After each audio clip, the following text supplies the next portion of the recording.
everybody.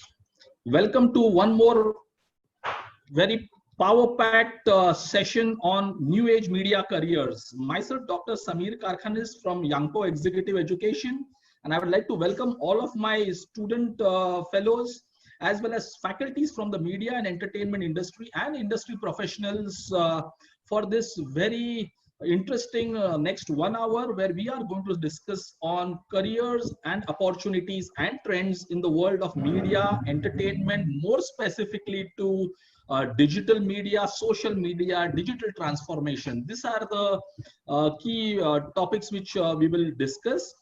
This webinar, this masterclass series is brought to you by the Board of Studies Mass Media at the University of Mumbai.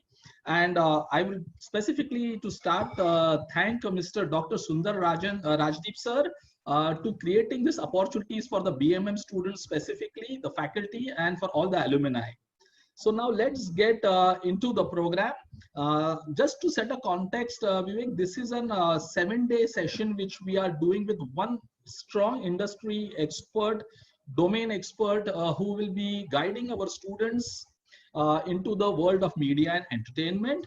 And yesterday we had Dr. Bhaskar Das from the Republic TV, and he gave an overall media overview on how the media and entertainment industry has evolved.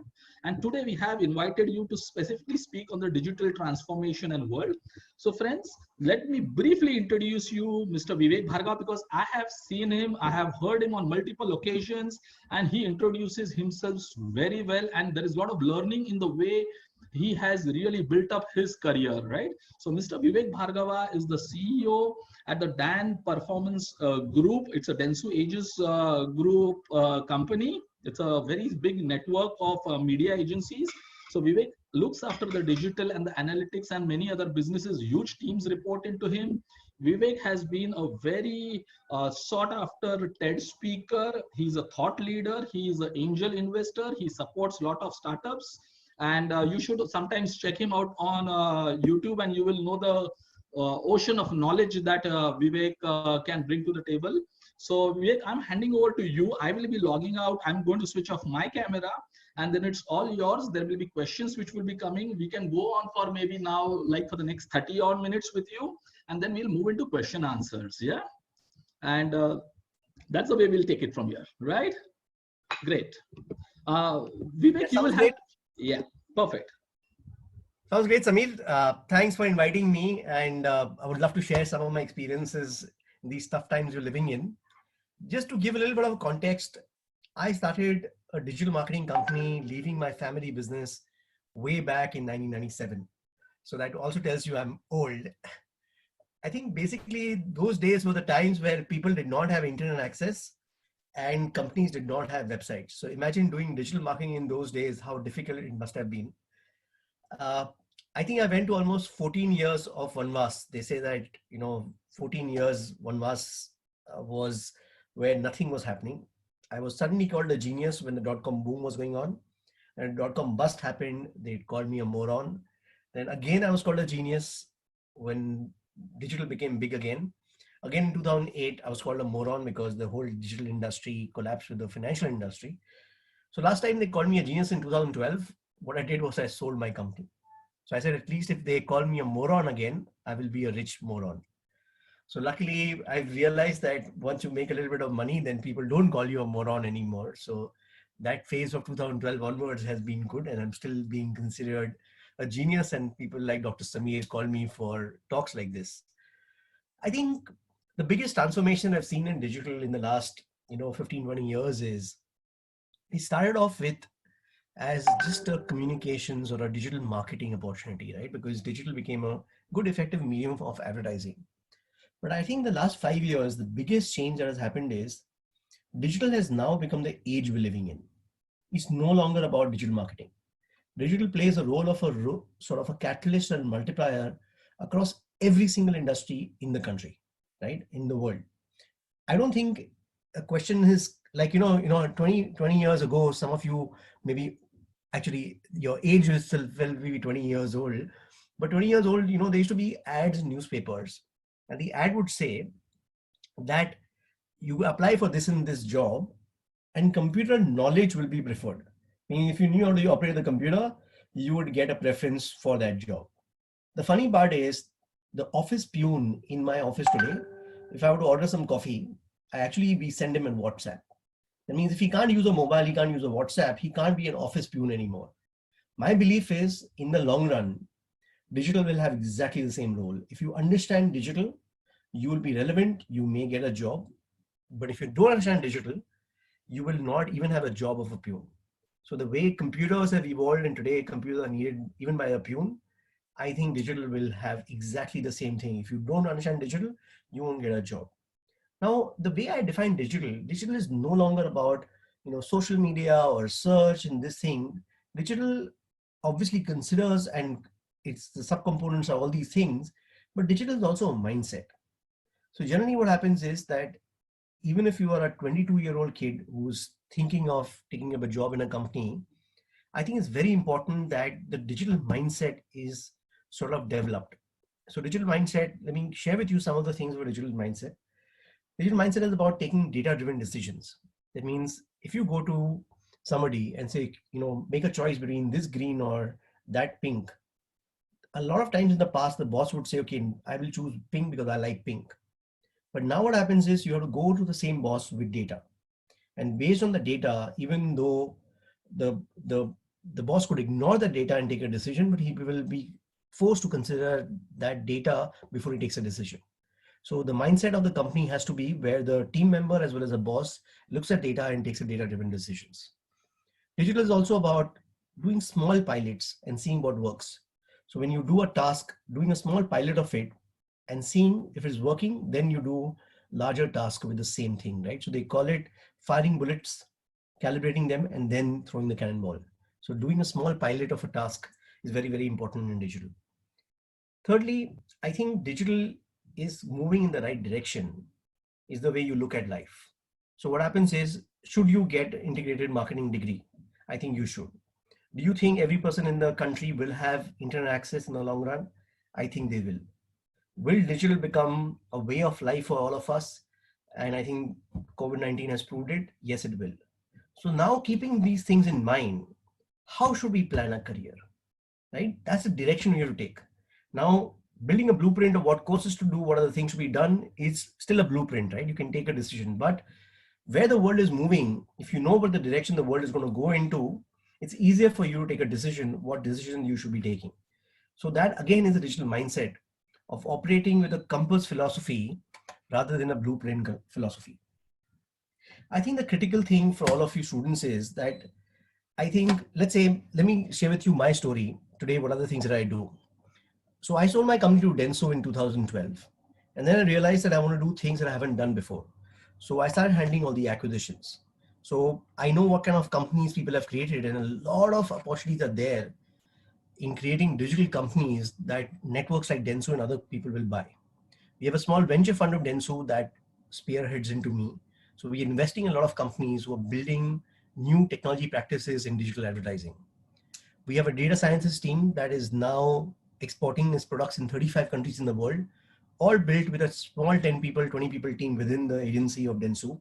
And now we're exporting them to Germany and France and Japan and Australia and other countries. So we're exporting these products out of India, built by a small team of people within a company like Denso. I handle about 4 of the agencies that dovetail into me. They are run by the entrepreneurs who sold their companies to us, but that totals up to almost 2,000, 3,000 digital people. So that's the kind of team members who report into me. These acquisitions are going to continue. Networks like Denso have grown globally by acquiring 30 to 40 companies. So they have an appetite for acquiring similar digital companies in India too. So all of you guys who want to become entrepreneurs in the digital space, I think it's still a great time to start entrepreneurship in digital. So let me give you a little bit background also of how entrepreneurship is changing in the world, especially in India. If you take the last 30 years, wealth was created by companies like Infosys, Wipro, Cognizant kind of companies. So if you just take, there are about 2.5 lakh people who work in Infosys. What is the total market cap of Infosys? $42 billion, right? $1 billion is 7,500 crores, right? So 42 multiplied by 7,500 crores is the market cap. Total value, if somebody wants to buy Infosys today, that's the amount of money they have to spend. But can you imagine Microsoft has 1.5 lakh people, which is almost half of the number of people of Infosys. And the market cap of the company is $1,200 billion. That is 26 times the size of Infosys. Half the number of people, but 30 times more valuable than Infosys. The future of India is going to be companies will have lesser number of people, but much more value. There'll be companies like Freshdesk and Zoho, there is Oyo, all these companies coming up, lesser number of people because they're building their own IP. When you build your intellectual property and you're not selling time, unlike what Infosys and some of the services companies in India do, that's where wealth creation takes place. So even when you're choosing career, what kind of companies you join, it's important to join companies that they have intellectual property, because if they can charge their clients more per person, they will have the ability to pay you more per person. That's how way you should take decisions, that what are the future compass, where the world is heading, where India is heading. Based on that, you can take a decision. So now I think what I would like to do is I would like to open this up quickly to Samir, where he can ask me a few questions on careers and what digital stands out to be. And in that process, I can also share with you some of my entrepreneurship stories of how digital has suddenly become a very integrated part of life. You know, once a small child of my friend was trying to swipe the television, and we were all laughing at him because he's used to swiping it on an iPad. And what I realized was that a few years down the line, we will be trying to find a remote for a television, and most of these kids will be laughing at us. So digital is the way of life. Digital is very clearly today the age we're living in. Every single aspect of our lives is going to get multiplied through digital. So all of us, for any kind of career they want to make, if you want to remain relevant in this world, learning digital is going to be extremely critical. Without that, you will not be able to find a job, even of a peon. So on that note, Samir, I'm ready to answer any questions that you have, and I can share some of my other experience. Yes, there are a lot of questions coming in here. So I'll take them one by one. Yeah. So one, students are asking Vivek ki, what kind of jobs does a person does in a digital marketing agency? So what are the various roles which a person performs? Okay, so let me just first of all explain what a digital marketing company does, right? So generally what happens is most organizations have a certain business objective. The business objective could be that they want to sell their product. The business objective could be they want to build a brand. So then people look for a product, they look for their company's product versus the other company's product. Sometimes you cross sell and upsell to existing customers. You sold one shirt to one guy, now you're selling 3 shirts, right? Some of the business objective could be you want more people to come into your store in a mall, right? A physical store. You want to sell an airline ticket. So the thing is that every single company has a business objective that they want to meet. Our role as a digital agency is to make sure that we use the different platforms and technologies of digital to deliver on that business objective. So let's take an example, the business objective is to acquire customers. Then a platform like Google or Facebook is very, very useful in acquiring a customer. So our role is to make sure that they use Google and Facebook effectively to get the business objective. Suppose the business objective is to cross-sell and upsell to existing customers. Then a CRM platform, like there is a company called Netcore that sends emails, SMSs, WhatsApp to help you sort of retain the customer, grow the customer, and make the customer an advocate. So then the CRM bit of it is to be done by us. If the purpose of the thing is to do brand building, then certain platforms like YouTube are very, very effective for display advertising or video advertising point of view, which is useful in brand building. If the objective is to basically understand consumer trends, what kind of products consumers are going to buy, what kind of colors they're going to prefer, then social media listening through different products and services, whether you're listening through Twitter or listening to on Facebook or Instagram, is very useful to understanding what the consumer trends are. So now what happens is that as soon as you take your mind towards meeting the business objective of a customer, then you realize that you are relevant across every single facet of that company. So depending on what the business objective is, all these jobs are there. So now what happens is when you break up all these platforms, there is a job of a copywriter who writes ads for, let's say, Facebook and Google. There's a guy who does keyword research, that what kind of ad should come up when a person is searching for a particular word. There is dashboard management to be done for social media platforms for, understanding consumer trends. There are a lot of data analysts required who understand the data and get actionable insights that a customer or a client can take based on the data insights that he gets. There are graphic designers who will do the user interface designing of a digital app or a website or the different digital products that we have to make for our company. So I think the way to look at it is, right, if you want to join the airline industry, there are hundreds of tasks there, right? There is baggage handling, there is a pilot, there is cabin crew, there is a technical engineer, there is a service engineer, there are people who do the planning of logistics. Now what happens is digital industry is almost the same. There are 100 different tasks to be done. And somebody who has to have an overview of what all tasks to be done, that's where, when you reach management and you become the CEO, then you have an overview of what we need to achieve as 4,000 people team.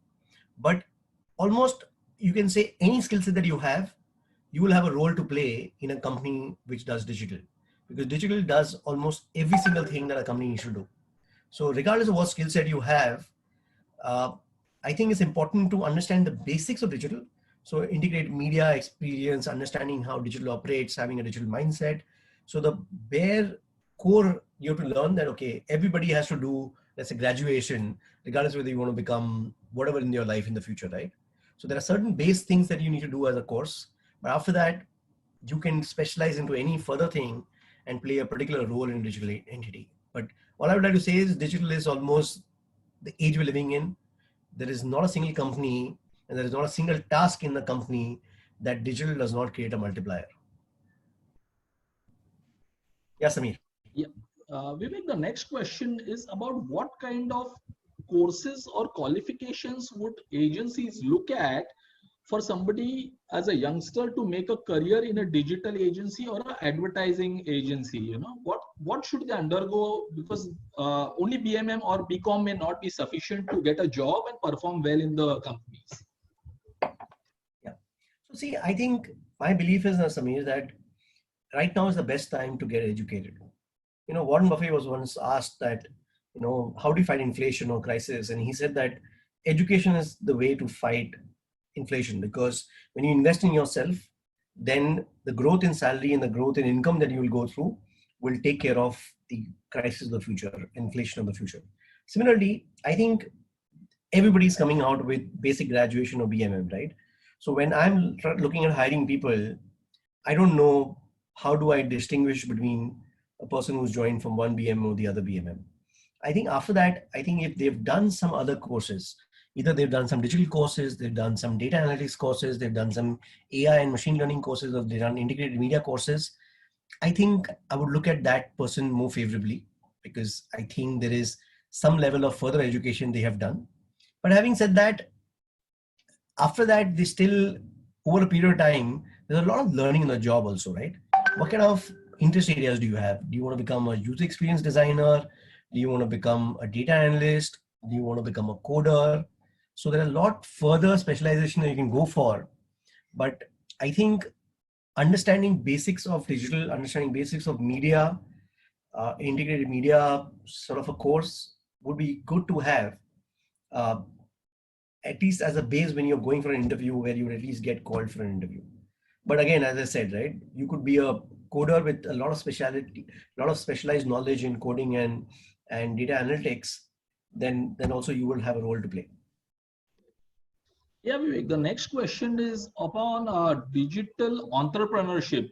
What kind of learnings or knowledge one would need to start either a digital agency or maybe be a freelancer in the world of digital social media marketing? See, as I said about digital, right? Digital or social media marketing, in a way, plays a role across every single facet of an organization. So now what happens is that the way I look at it is, if I look at entrepreneurship, when do you start a company? So in fact, I'm doing a disruptive strategy course of Harvard through Yangpo itself. And that course taught me one very interesting thing. It said that everyone has to do a job. Which product or service do you hire to do that job? So what happens is there is a challenge that organizations are facing today. The challenge could be acquiring customers. That challenge could be acquiring the right kind of customers. That challenge could be anything. Now, if you can start a company that solves that problem or creates a product that that company can hire to solve their challenge or do their job, then you will have a potential as an entrepreneur. So I think it's very important to go into the market, meet up with a lot of customers who you think is your potential customers, find what is the problem they have, and do you have a product or a service in mind that will solve that problem. That is the best way to start a company, right? There is a guy Kawasaki who has given a very interesting video talk, and he wrote a book called The Art of the Start. And he started off with that you start a company because you want to end evil. And he was one of the founders of Apple. And the reason they started Apple was because they considered Microsoft as evil. So they said, okay, we'll start Apple because we want to end evil. Then he said that you start a company because you want to stop and eradicate something which is good. So good is the enemy of great. So there is a good product in the market and you actually feel that you have a replacement for that good by something which is great. And you should start a company because great will replace the good. So I think it's very important that when you start a company, you should have a very clear challenge or a problem that either you have faced or companies are facing, and you can create a product or a service or a company that will solve that problem. If you're solving a real problem that companies are facing, then the chances of the company doing well is very, very high. Yeah, then the next question is, Vivek, they want to know, today there have been a lot of talks about TV plus digital plus the on-ground events, all are merging into one, convergence is the new way to go ahead. So what is this conversion and what is the future looking at a digital, or only isolation one can work, or it has all 360 degrees? So some views on that. Sure.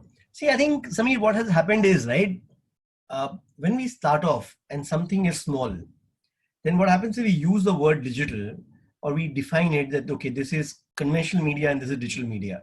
Let me give you an example.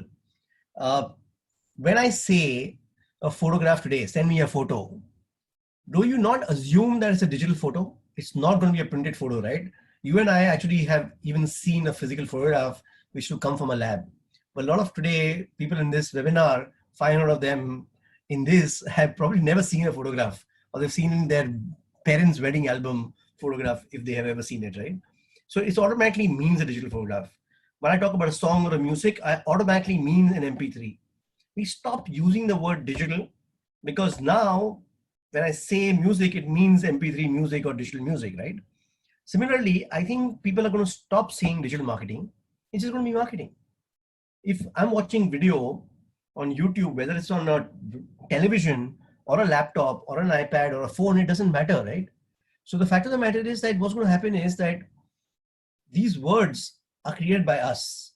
And this is broadcast television. If you ask a teenager today, they are watching Netflix on television. For them, they're watching Netflix, right? Whether they watch it on a phone or a television is the same for them. They don't know what is broadcast media, what is non-broadcast media. So I think what's going to happen is that these words, because we are slightly older, that's the reason we distinguish between television and digital video. If you take in the next few years, like how we don't distinguish music and photographs anymore, people are not going to say it's going to be video advertising and be non-video advertising. If video comes on television, it comes on YouTube, or it comes on anything else, it is not relevant because it's just video advertising, right? So I think that word integrated will go away. It'll just become marketing. It'll just become advertising. It'll just become one word, which will obviously mean everything put together. But yeah, I just feel that digital is going to become bigger. The reasons are very simple, right? Generally what happens is that when you take a country like India, where there are a lot of inequalities, what happens is that a smaller percentage of the population controls majority of the disposable income of the country. So what happens is that if you take even all the people in this sort of webinar have access to a mobile, have access to an internet, they are filtered audience who have studied, who have done the BCom, they've done the BMM. If you take the next 10 years, 20 years, they will be in that 3%, 5% of India's population who will be earning a few lakh rupees a month, if not more. So they are the ones who will be having most of our consumption. So this 5% of India's population does 80-90% of the consumption. And most of the brands need to reach out to this percentage of the population. Travel, education, barring FMCG, most of the other industries need to reach out to only 50 to 100 million people in India. And digital allows you to reach out to those people very, very precisely. I can't reach out to 2 million people through television precisely, but digital allows me to reach out to those 2 million people precisely. If you want to sell a car, there are only 2 million cars sold in the country every year. So maybe I need to reach out to only 10 million people a year. I don't need to reach out to 200 million people a year. So then digital works more effectively. So when you take marketing, today television grew from print at one point in time, right? And print went down. Similarly, I feel that mediums that are not having that precise ability to reach out to specific niche users in a place like India, their, in a way, usage will go down. And digital mediums that allow you to reach out to precise users. And so if you take conventional media was very, very strong earlier because they had reach, they had a very good ad unit, and they had the ability to deliver frequency. But if you take digital in the last 5 years, not only the reach has become almost more than the conventional media reach, like total reach of Times Group today is 32 million, 35 million of reach, right? Digital, they are about almost 600 million users and 450 million are active users on the internet. So reach of digital is 5 times, 7 times more, 10 times more.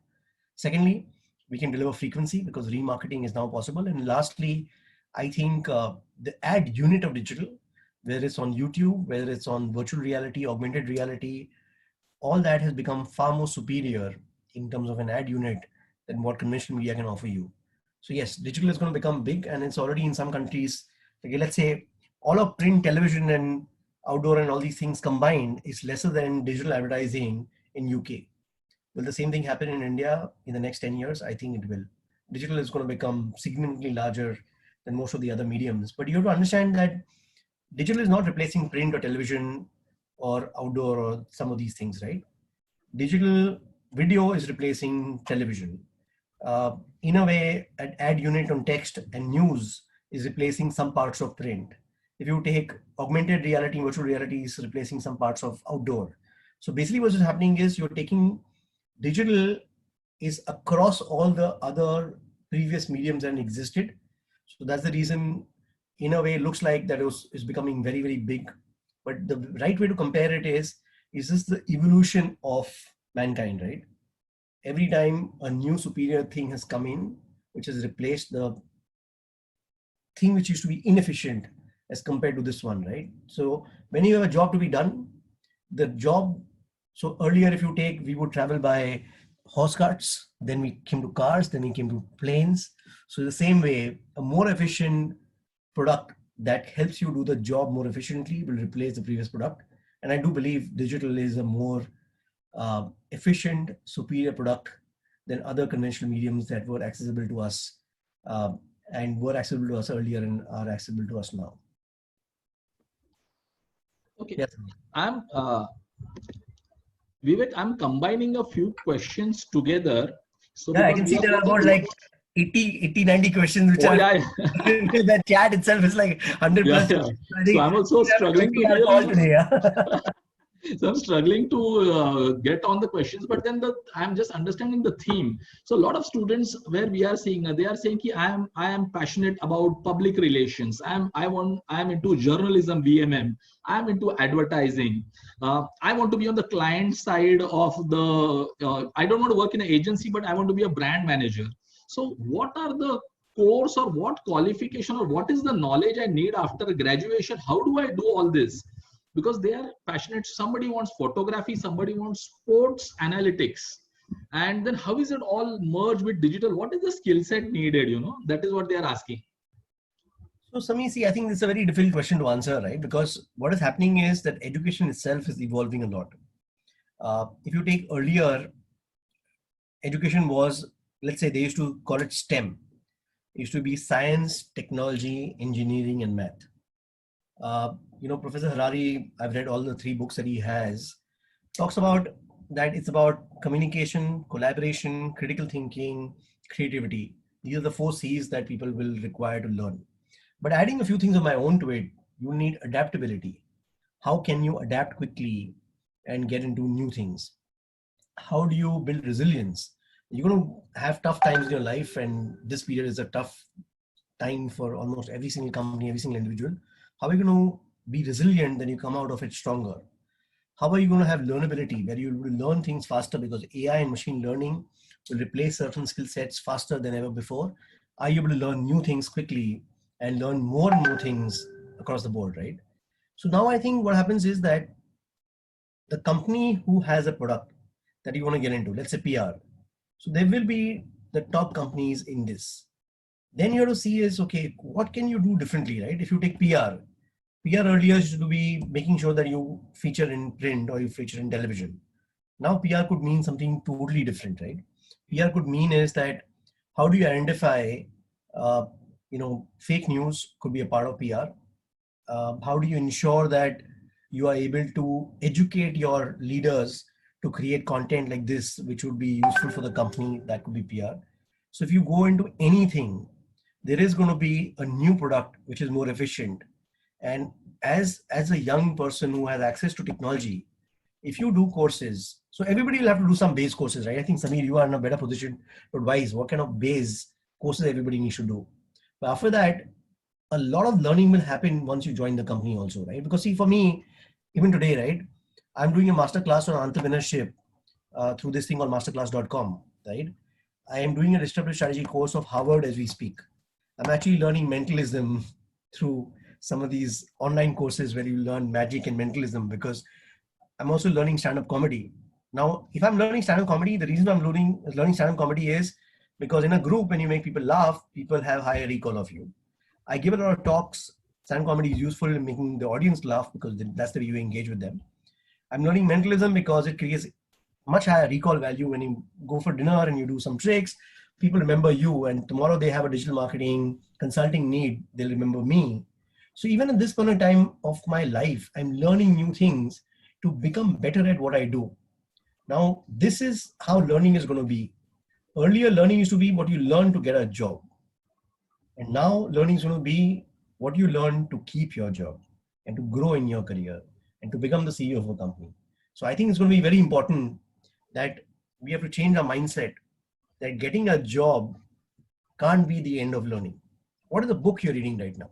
I've talked to some people who have hardly read any books in their life. Okay, if books are not your game, okay, go through documentaries, do audiobooks, go to Blinkist, go to Mentorbox, learn, right? Today I'm reading this book called Trillion Dollar Coach. It's about Bill Campbell, who taught, and basically he's a coach to Steve Jobs, Larry Page, and Sergey Brin of Google. He was the coach to Intuit CEO. So he's basically is a $1 trillion coach. All his mentees were running $1 trillion companies. That's his role, right? But that's the book I'm reading right now, because as a leader, my role is to coach a lot of CEOs that report into me. And if I don't know how to coach them, then I will be ineffective in my job, which is being a CEO of CEOs, right? So I think it's very important that people learn as much as they can, and you will advise them what they should do before they get their job. That will help them get that job. But after that, their career will depend on how fast they can learn, how innovative they can be, how creative they can be, how collaborative they can be, and how do they play this role which other team members are not able to play, right? Those are the guys who are going to grow. And for that, learning, it doesn't matter what you learn, but you'll have to keep on learning. And that learnability is going to help you progress in your career than anything else that you can do. One more again combined question. Do you really need to do a full-time MBA program to get into the world of digital marketing, or a post-graduation program specifically targeted, which is a combination of management and technical skills and creative skills, could be a good start point? My thinking is that I think the physical learning in classrooms, right, and full-time programs, I think are going to be a thing of the past. Because today, there is so much of evolution of knowledge that is happening. Offline can never keep up with it. Because what happens is that, first of all, I have a slightly different view. The challenge is with MBAs is, right, you're starting off with this method of case studies. The problem is that history is written by the victorious. So the very fact is the case study has been written. The guy who won wrote the case study, right? So you will never know exactly what happened. So learning from that is very, very difficult. So today you need to have a scenario building capability where this is the current scenario. What would you do? And there is no right and wrong. So today, how do you create a case study for COVID-19? Because this kind of thing has not happened for the last 100 years, right? So we don't know what a company should do. So all the people who were used to understanding of case studies and replicating that in their companies today, they're going to struggle. But people who have been entrepreneurs, who have done innovative thinking and done creativity and strategy courses, per se, I say, okay, this is the scenario. Now I have three modes. There is a lockdown mode, there is a recovery mode, and there is a growth mode. What should my company do over these three modes over the next 9, 12, 24 months, 60 months, 36-month period, right? So now that MBA can't teach you. So I would recommend do as many online courses as you can, do learning on the job, find a lot of mentors whom you can talk to, attend a lot of conferences online. I'm doing this, it's called EXO World, which is a conference right now happening by Salim Ismail, Peter Diamandis, Ray Kurzweil. All these guys are doing a course. It starts at 6 p.m. in the night and goes on till 2, 3 a.m. in the morning. And about almost 2, 3 billion people will have access to this content, right? I'm doing that course right now. So doing as many courses you can, InTalks, TED, Singularity, doing online programs.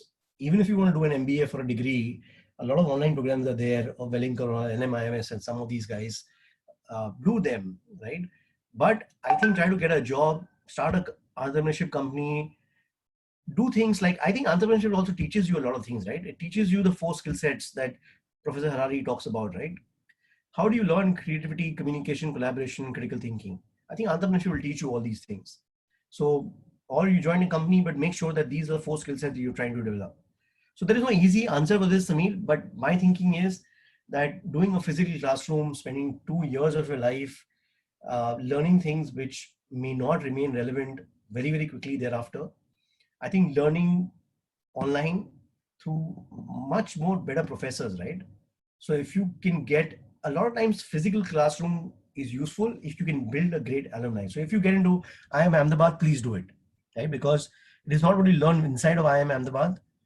I think just being a part of that cohort and having alumni like an IIT Bombay or an Harvard full-time MBA or IIM Ahmedabad would be useful to you in life. But doing an MBA, 2-year MBA with not the best colleges in the world, I think there are a lot better online options where you get access to much better faculty and you'll waste lesser time and you can spend that time in doing a lot more other online courses available. So I think that would be my take and my advice on this. Sure. We will take, so Vivek, we have a lot of faculty members also in listening to us now. We will take some few questions from there. So there's a question on, what is the future? This is from a very, very senior professional in the industry. And how is the future of management education in the digital world? And this is from one of the top colleges you named just now, So, and these are colleges who are really blending online and offline all together. So, Samir, I just missed the last sentence. Can you just repeat the question? So the question is, how is going to be the future of management education in the digital world? Because a lot of colleges are now seeing opportunities, globally also. The best brand names are now going global at Indian prices. Big Indian universities, business schools are now going global. A lot of them are getting into conversions, mixing cases, live projects, like the Wellinger Media Program. It's a mixture of theory and experience and cases put together. So they want to know what is the future. And this is from an educationist point of view. What do business schools, universities do now for the future, I think, first of all, I think what they must do is that their current education needs to have some kind of view from an industry practitioner. So what happens is that, let's say, if I go to an MBA class today, right, they will still teach me the 4 Ps. I'm not saying that the 4 Ps are not important, right? But the fact of the matter is that in the world of internet, to a certain extent, a lot of those 4 Ps have sort of lost their way, right? Because today, pricing can be freemium where things are free. There is no specific place, right? Product also, there are 60,000 different variations of products one can do because depending on how much price you're willing to pay. But more important than that, right? You know, I have this theory of something called pipe and personalization. That means you build a pipe with the customers that you have, and then you keep on personalizing your communication with them. So now I'm just saying that while you're teaching the 4 Ps, which is probably important and critical because it sets the base for when you're learning marketing, but then having that idea from a guy like me who deals with these guys who are the CEOs of large companies who are spending hundreds of crores on advertising and marketing every year. And I'm not going to go to them and say, listen, please give me this project because I will give you a 4P strategy, right? He's going to come to me because I'm going to tell him the 2P strategy, which is pipe and personalization. And I'm going to talk to him how to connect, acquisition to CRM and how to exist and prosper in a digital world. So I think it's very, very critical that conventional MBA colleges, whether they're online or offline, they look at almost every single part of their business, get hundreds of people like me, even if you do a recording, right? So after your 4Ps are done, you have a 20-minute recording of mine, you have a 20-minute recording of you for something and hundreds of other people. And then that 20 minutes recording is played in a classroom or played online, which gives a different view. And not only this, right? There are 20 people like me giving their views. So, I'm doing the Harvard course right now. For every course that the professor is teaching, there is something on optional video. The optional video is, if you want to go deeper, you want to have a different view to the same problem, there is an optional video that you can see.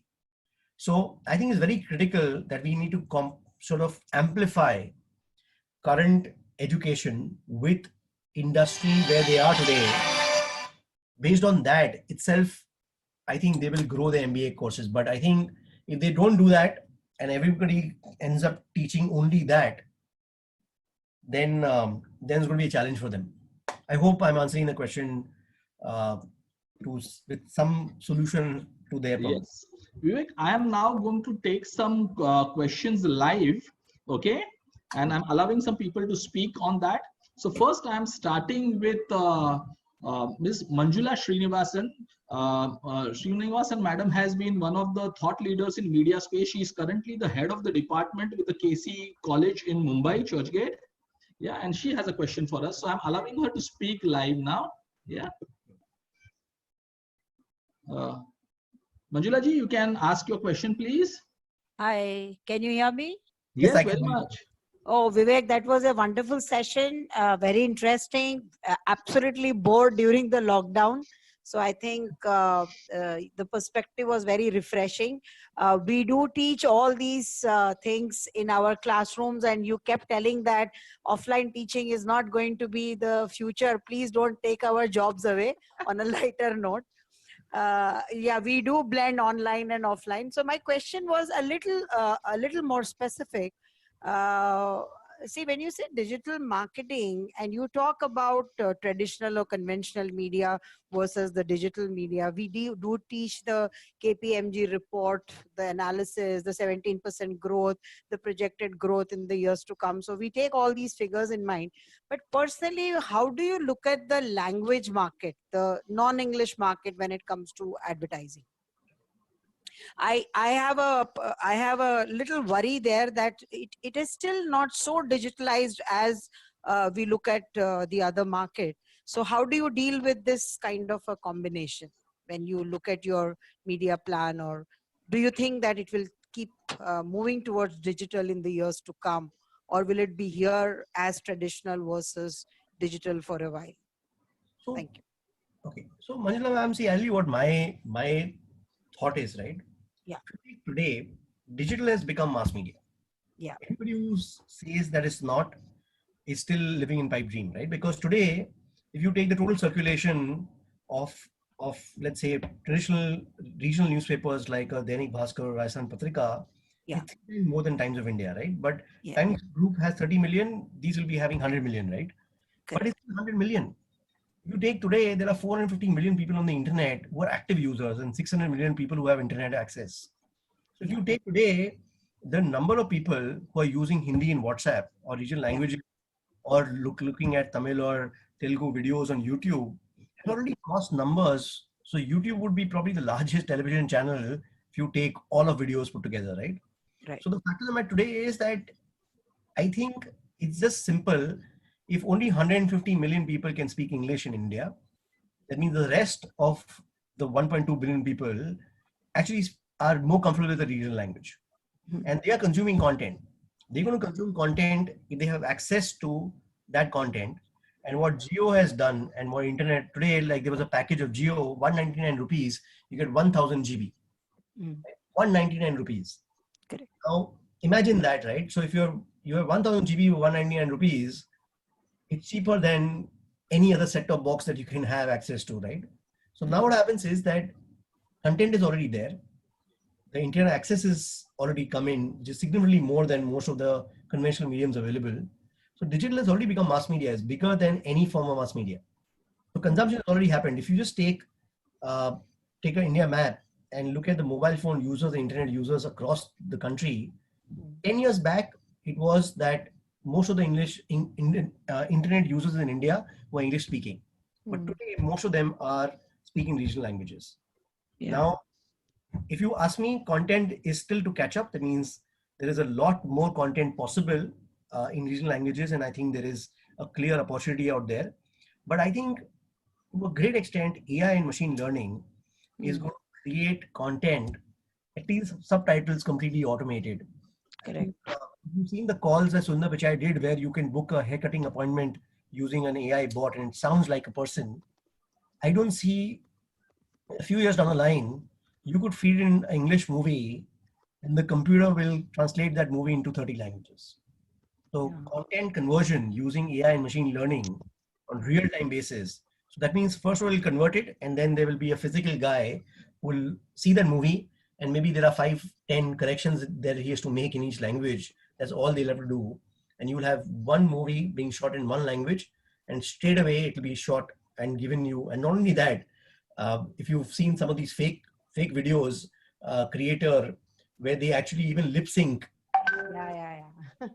Done, right? Yeah. So normally the actor will be speaking in Tamil and he'll be like an Arnold or a Tom Cruise talking in Tamil, but his lip exactly the way when he would speak Tamil, how his lips would move, right? And that'll be part of the movie. So in a long story short, digital is already mass media. I don't think we will distinguish that digital is for English speaking users and regional language users will lose less of internet. So I think today we're just talking about advertising. It'll be across the country, across every single facet of population of India. Regarding age, demographic, languages, doesn't matter. It's going to be all of India. Yeah, great. We'll take the next question, Vivek. Sure. Yeah. So we have Dr. Uday Salunke, Group Director from the Wellinger Institute of Management, one of the top business schools in India. And they also run a very progressive postgraduate program in media entertainment in 2-year and 1-year platforms, So I'm allowing Dr. Salunke now to ask a question live. Who doesn't know Dr. Salunke? I think, the whole country knows him. Hi, Vivek. Can you hear me? Of course, I can. Yes, Professor Salunke. How's the future of management education in the digital world, which is our bread and butter? So, Professor Salunke, I think already your digital business is bigger than your physical business. True? Yeah, that's true. That's true. So, I think it's going to be a combination of both, right? So, what's going to happen is that there is only a certain limit of people whom you can take in a physical classroom. Especially like when you take a esteemed institution like Wellinger, 10,000 people apply to you, you are able to give admission to only 10 of them. So the rest 9,990 of them can't get admission into Wellinger, the management program, right? So they don't have a choice. Now the thing is, you would like the same professor giving a lot of people who could not get into that top 1% or top 0.1% access to that professor, right? Access to that education. So I think online will amplify your physical presence. So I think what will happen is that if you take, I'm doing this course in Harvard, right? Why am I doing it in Harvard? Why not some other guy? Because the thing is that the best professor, in fact, the ironical thing is that this course is taught by you know, Professor Clay Christensen, he passed away in Jan 2020. Yeah. It means if I really wanted to do it and I could go to Harvard class, I still couldn't do it because he's no more in this world. But he's teaching me innovation and he's teaching me digital disruptions, right? Disruption. He's the guy who wrote Innovator's Dilemma, right? So the thing is, I have access to that because Harvard gave me that access. Similarly, because today you run one of the best colleges in the country, you will get access to the best professors. A certain percentage of students will be able to get into your physical classroom. And then you will be able to give access to a lot more people to that level of education at their own pace in their homes and offices. So I think it is a multiplier. So I feel that for large institutions who are extremely esteemed as yours is, I think digital is only a multiplier to your business rather than be competition to your business. Sure, sure. Thanks, Vivek. Thanks for enlightenment. Thank you. My pleasure, Dr. Professor Solanki. Thank you, sir. Vivek, I'll take one more question live from Mr. Mohan Rao. One second. Yes, Mr. Rao, you can go ahead. Yeah, thanks, Vivek. It was a wonderful talk, and a lot of thought started get disrupted in my mind. Now, I have a very simple question to you. You did say that MBA's courses will have darker lights to see now. How would you have so many courses?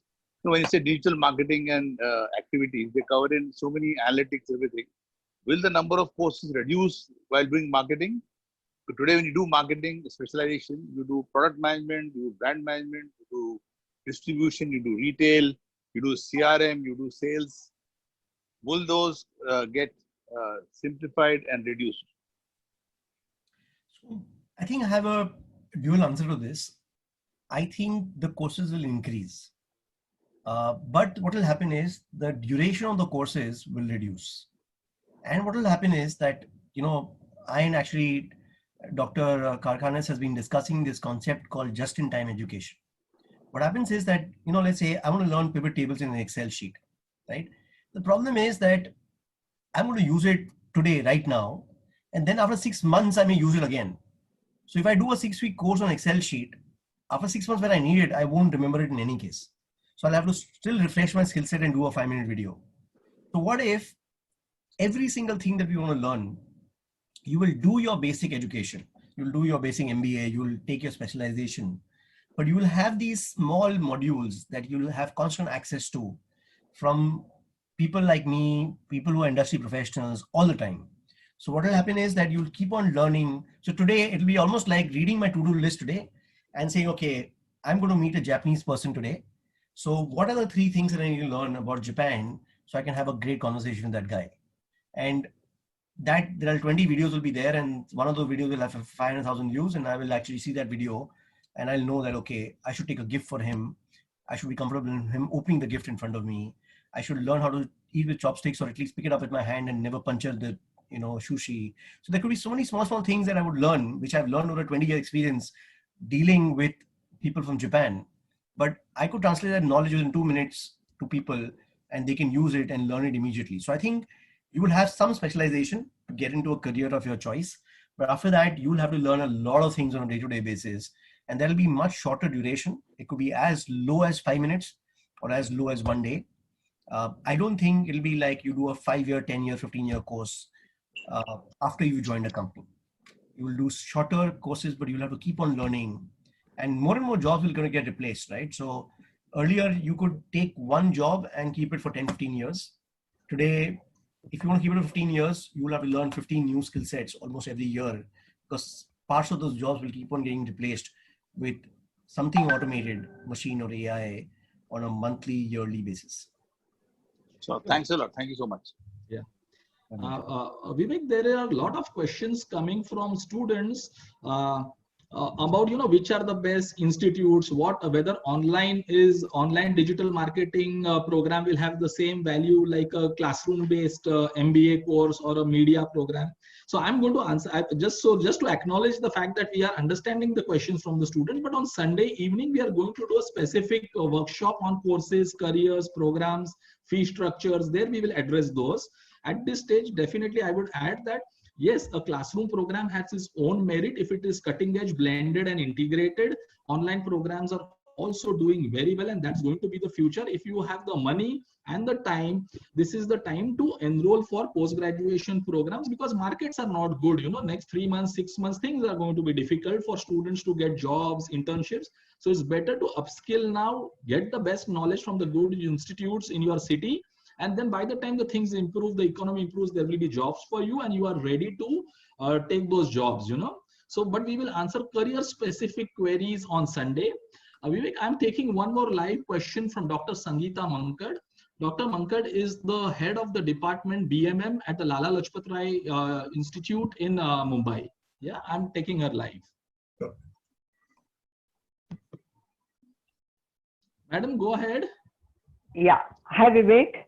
Good to hear you. Lovely session. Thank you, Samir, for taking me online. My pleasure. Vivek, I have two paradigm questions. You were just talking about engagements with the audience and learning, and upskilling also Samir has been mentioning.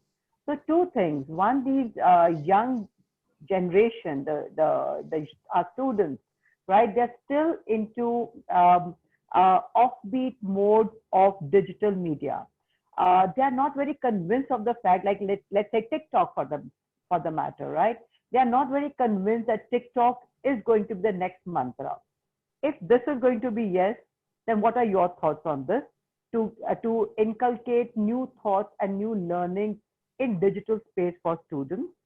Second, in terms of engaging the audience, should we look and consider the elderly population of India who has access to internet, who has time also, but are not getting engaged as much in this digital space?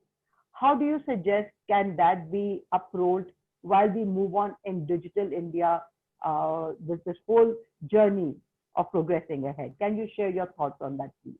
So Dr. Sangeeta, what I'll do is I'll actually tackle the second question first, which is about the elderly population of India. I'll share with you one very interesting story about my life.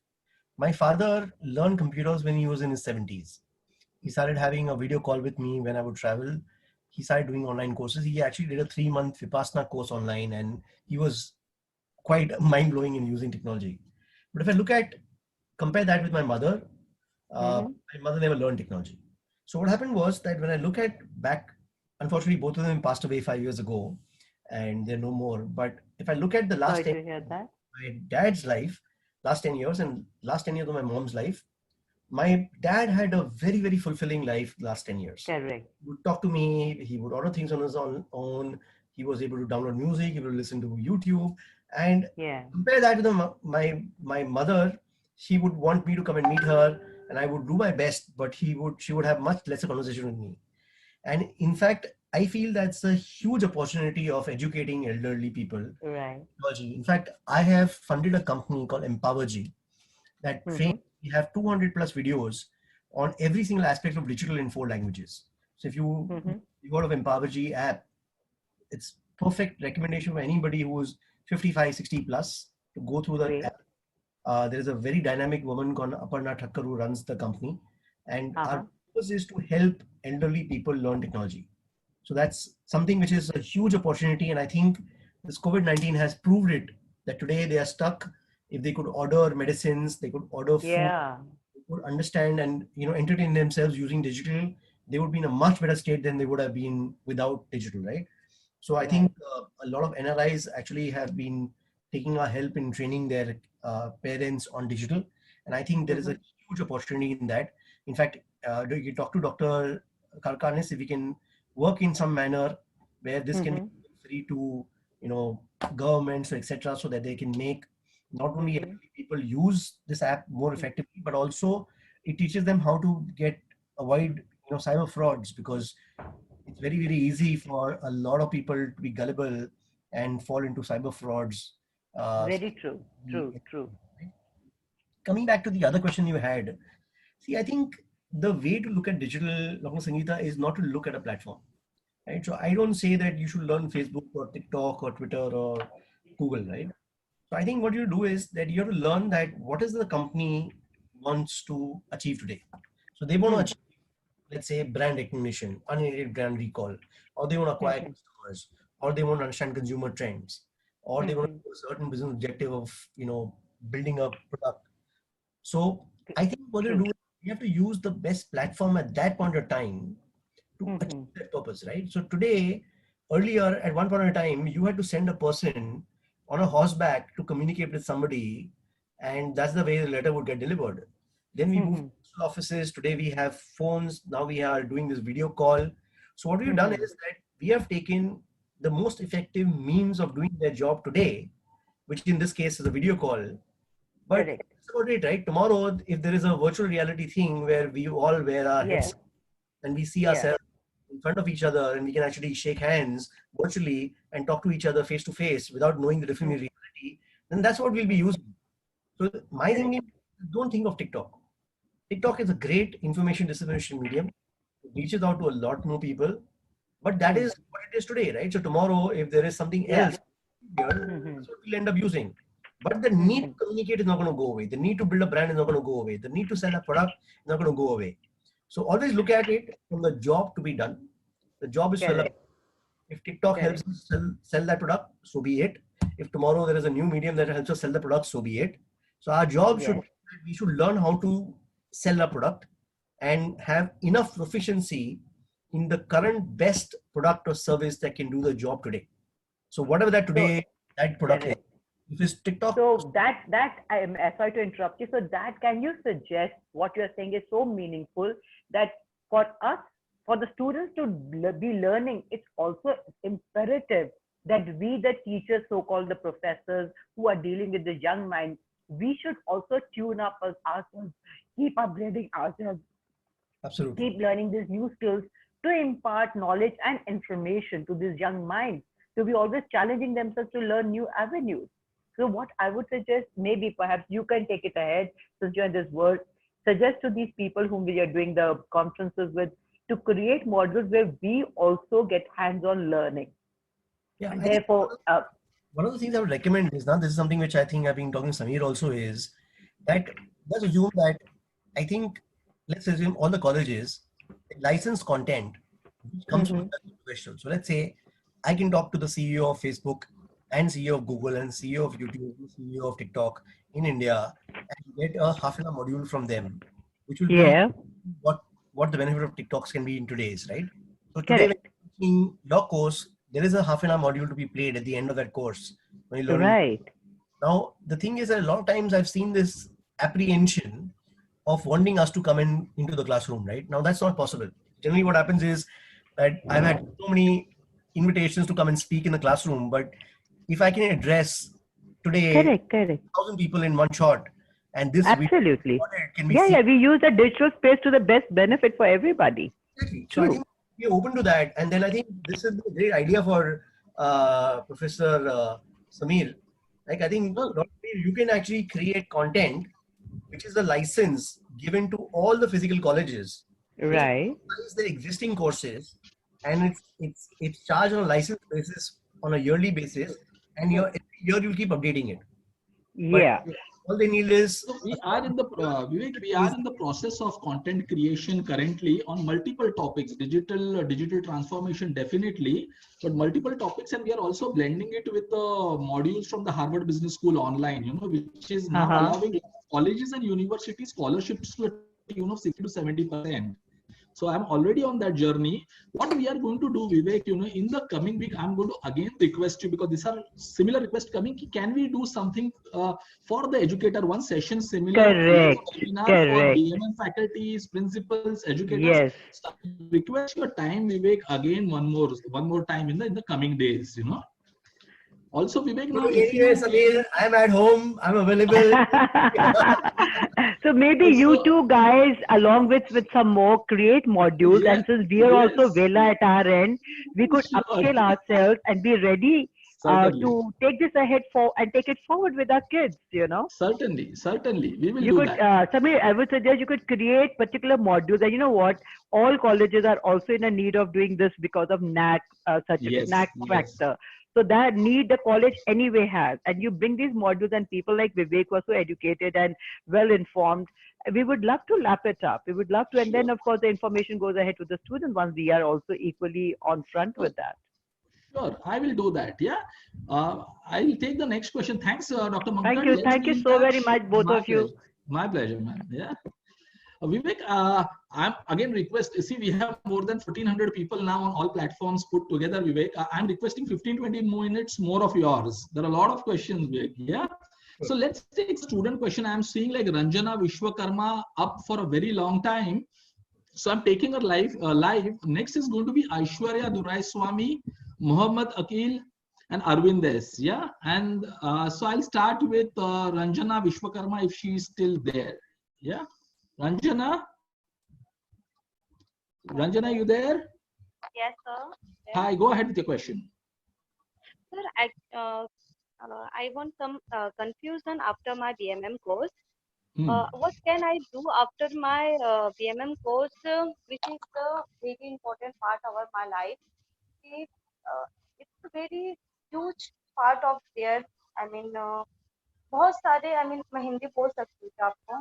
हाँ बोलिए, आप हिंदी में बताइए madam. Sir actually मैंने BMS course अभी खत्म किया just, तो मुझे मैं अपने लाइफ के लिए क्योंकि यहाँ पे बहुत सारे कॉम्पिटिशन है एज अ एजुकेशन की जॉब के लिए, तो मैं ऐसा क्या करूँ, ऐसा कौन सा कोर्स करूँ जिससे मुझे बेनिफिट हो मुझे लाइफ में, मतलब लॉन्ग टाइम तक मैं ये मतलब जॉब हो या फिर कोई भी अपॉर्चुनिटी मुझे हासिल हो सकती. Okay. Vivek, can I answer this? Yeah, please. So Ranjana जी, मैं आपको एक पर्सनल सजेस्ट करूंगा, संडे इवनिंग को 5 o'clock, संडे इवनिंग 5 o'clock को हम लोग specific courses, careers, what after graduation, what young professionals को करना चाहिए, क्या अपॉर्चुनिटीज है, क्या फीस स्ट्रक्चर, उसका एक स्पेसिफिक सवाल, एक सेशन रख रहे हैं हम लोग संडे को शाम को 5 बजे. आप उसमें जरूर आइए, ये सब हम एड्रेस करेंगे. आज का जो सेशन है वो स्पेसिफिकली डिजिटल, पोस्ट बीएमएम, उन चीजों के ऊपर है. हाँ, मैं आपको उसके लिए आपको इनवाइट करूंगा. वो same the same link which you all have is the link for all the evenings. Okay, so every evening 5 o'clock we are meeting on the same link. I will take the next question. Yeah. Okay, yeah, thank you. Thank you very much, madam. So it's going to be Aishwarya now. Aishwarya, I'm taking you live. Aishwarya, you there? Hello, Aishwarya, are you there? I think you need to unmute. Okay. No, she has to unmute. Yeah, Aishwarya. Hello, this is Aishwarya from journalism. I want to know what about digital marketing in journalism field. No, I can't hear. Can you be a little loud and I think she wants to know which are the courses in digital marketing and journalism field. Courses specifically, madam, Sunday evening 5 o'clock. She wanted to know. Sorry, I had to interrupt. She wanted to know how is digital marketing going to benefit in journalism. Okay, sure. Vivek, you want to take it? So I think it's definitely benefit, right? So I think the way I look at it is that almost regardless of what you want to do, digital can play a role of a multiplier or a catalyst in it. So let me give you some examples, right? Yeah. Now today, there is some news which is spiking. So if something is becoming 1, is becoming 2, becoming 4, becoming 8, and you suddenly realize that one news is spiking the most. So writing an article on that would make sense because that is the one which will be read more often, right? If you take some of the other areas in terms of anything, right? I think what kind of content to write, what kind of content will you consume, what kind of title to have, even just keeping abreast of what the trends are. I think basically if you have some access to social media, some access to learning from the trends, what is happening in social media will allow you to write better articles. So I think using digital to becoming better at what you do is essential and definitely be very, very useful for journalism. In fact, PR also, the future of PR, digital is going to play a very, very important role. Tomorrow, journalism may be about having a video. So building that ability to not write content, but create video content as an article may be a skill set for journalism, because a lot of kids today don't want to read an article. My daughter doesn't read a newspaper, but she doesn't mind consuming a video. So as a journalist, your ability to create videos may become essential. Mhm. Okay. Okay. Thank you. Yeah. My pleasure. Yeah. Samir, you are muted, huh? You're muted. So Vivek, there is a question from a lot of students about, see, they are now going to graduate in the next 2 months, you know, from BMM. There is a question currently ki, many would like to do post-graduation, but many also would like to do internship. And in this current lockdown situations, and also how things will open up, they are saying most of the companies where they must have approached through their colleges, I assume, they are not getting any paid internships. So the question is, should they still do, you know, free internships for some time now?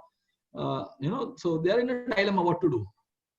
Yeah, I think Samir, very difficult question to answer, but my belief is that something is better than nothing. So if you take a lot of large companies today, right, they are reducing the salaries of the team members.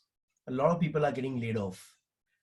We are going to face a challenge over the next 6 months, 1 year before things actually recover. So I think taking up and becoming better at what you do, one is invest your time in education. So if you have the financial wherewithals to invest into education and learn more instead of doing internship, I would recommend as the first option.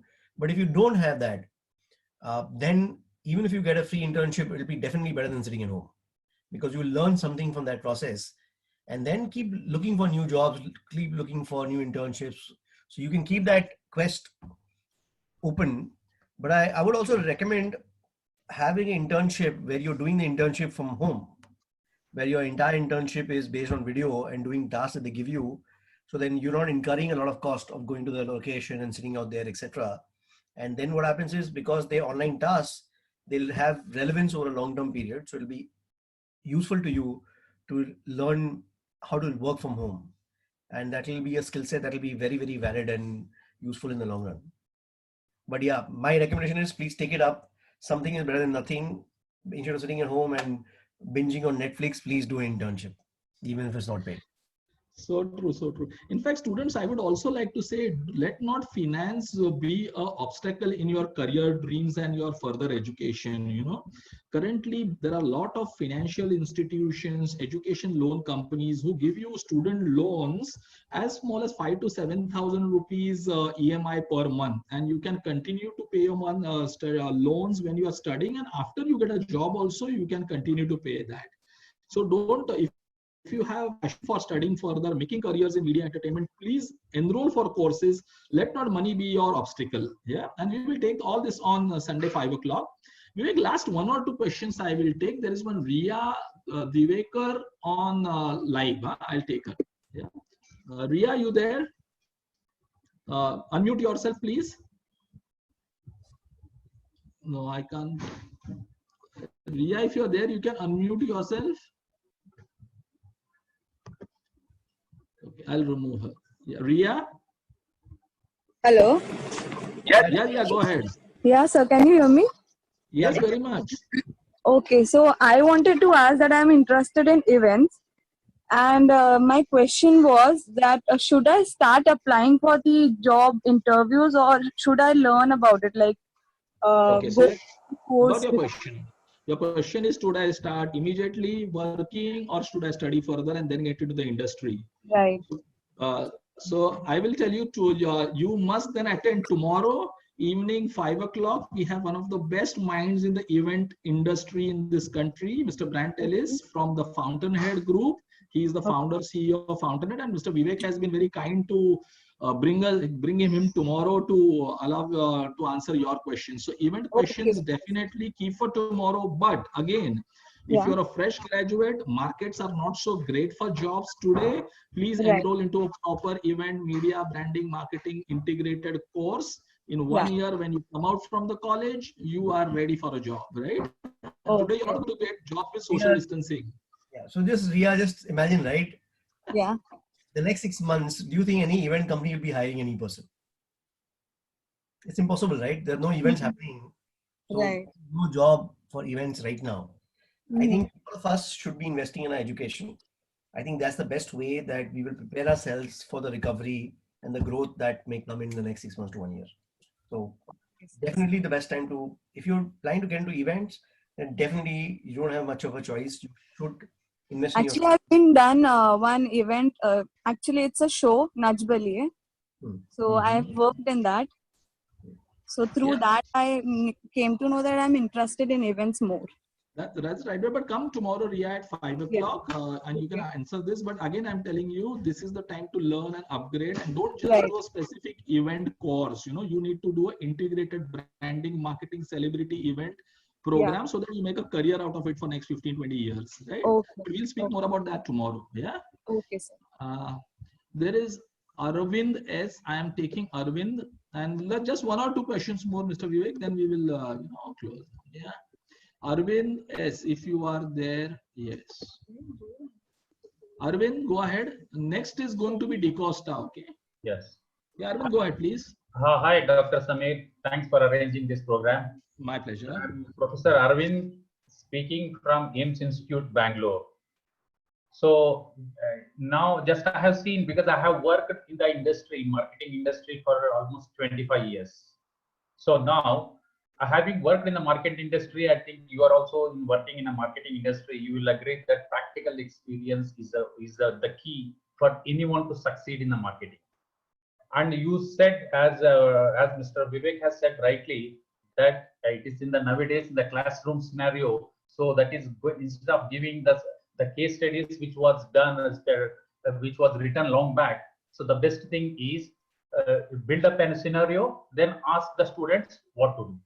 In that case, that means that is they have to build up a scenario. That is, they require the practical knowledge. In that case, Mr. Vivek, can you just suggest that is there any online internship courses, internships which is been provided by your organization for our students? Can you please give a light on that? Okay, so I think we've just started something on iProspect University, which teaches different aspects of digital, but I think it's a great idea, Arvind, that I think the biggest challenge we've always had in internships is that we didn't have the wherewithals of supporting them through infrastructure. So, you know, in Bombay, each seat costs us 20,000 rupees a month. And when you take IT, it costs double of that. So it becomes very difficult for us to have a large internship. We only give internship to people whom we can hire eventually as team members. But I think if we can build a sort of a digital internship, I think there may be an opportunity. This is where I think Dr. Karkhanis can also add. I think we have almost 4,000 odd digital people plus in India. And I think we can actually build a pretty good, interesting internship model, which will be part education and part, you know, real jobs to be done. And if they can work from home, I think this could be interesting. So I think thanks for the session, Arvind. If you can talk to Dr. Karkhanis and explore this forward, I think as a representative of Dentsu, I think I would love to explore this. I think there is an opportunity of doing this. Yeah, definitely. The students are going to be immensely benefited. Yeah, so Samir, I think you are muted. Professor Arvind, right? Yes, yeah, you're right. Yeah, Mr. Arvind, a very relevant question. Vivek, there was similar questions now since this has come up. There is a student, Shri Anusha, from the Wellinkar Institute of Management, Bangalore campus. And she said, is there a future for, you know, virtual internships that may emerge in the days to come? You know, that is something new for them. And yeah, so this is the question. Is the market moving for virtual internships? So I think the market is definitely moving towards virtual internship because people are, so we are now hiring people, interviewing them as well as onboarding them completely online, which was never happened for us as Dentsu, right? So I think if we can hire full-time employees who are going to work for us virtually from home, then why should we not have a similar views for internship? So I think seems like a potential option for sure. And it's great that Arvind sir brought this up. I think we should definitely explore it. In fact, Samir, I would love you to take up this initiative. And I will do that. I think we see a lot of synergies in modules and internships and going online. I'm taking Aishwarya Iyer live. Huh? Okay. Aishwarya, you there? Just unmute yourself. Yeah. Go ahead. I'm Aishwarya from Mumbai. Be loud, be loud. Am I audible now? Yes. Yeah, I'm so sorry. Actually, I have completed my graduation last year from SIES Nehru in BMM Yes. advertising, and I started taking internships when I was in the first year. I completed a 6 months digital marketing course, which was introduced in my college itself from iDigital Services. Then slowly, I got many internships like with Panasonic smartphones, Vivo smartphones, and many other companies. So I have What's your done approx. question, Aishwarya? Yeah, basically I'm doing freelancing currently. So I wanted to inquire, like I have to do, is it necessary to do a full-time job, or else I can continue my freelancing, or how is it like? Because it's like really very much confusing for me right now, because I went for interviews as well, but they were suggesting me that I should do freelancing because I'm having a good network. So like what would be your suggestion, like how should I take further, and I want to pursue more as well, so that's why. I think basically the way to answer this question, question would be that if let's say you go for a job and somebody is paying you 100 rupees, and freelancing you are able to earn 70 today, and you know that you work on a little bit more, you'll cross 100 and you cross 150. Because see, freelancing to a certain extent, right, it is actually the first step of entrepreneurship. That's what it is. So if you take certain industries, every single person in the industry is a freelancer, right? If you take filmmaking, almost every single actor is a freelancer, every single director is a freelancer, right? They come together, they make a movie, and then they go their own way, right? So if you are a great individual who has the ability to sell, you can actually end up making a lot more money freelancing. But just remember, you will get more work than what you can manage. Then you'll hire to have one more person freelancing with you, and then you'll get more work than both of you can manage.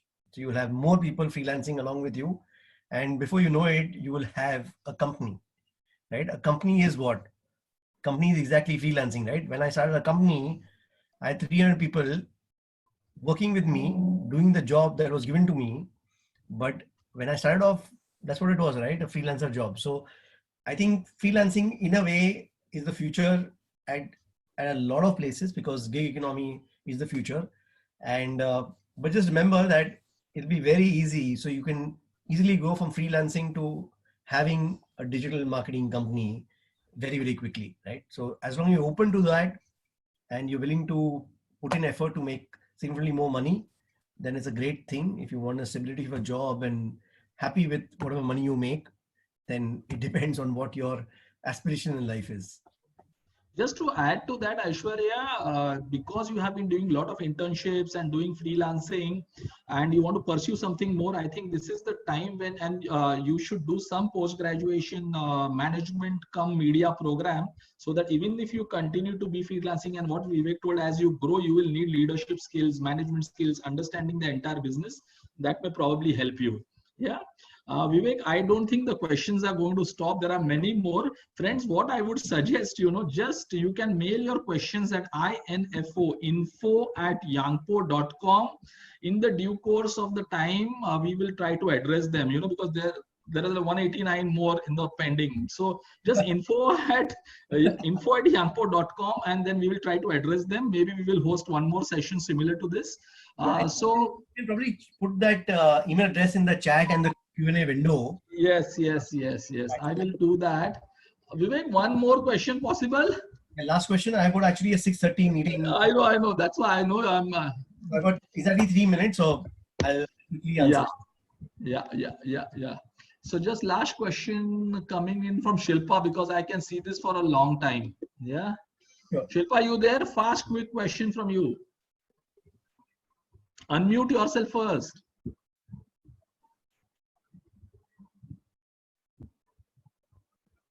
You missed the yeah. Hello. Yeah. Yes, Shilpa. Can you hear me, sir? Yes. Yeah.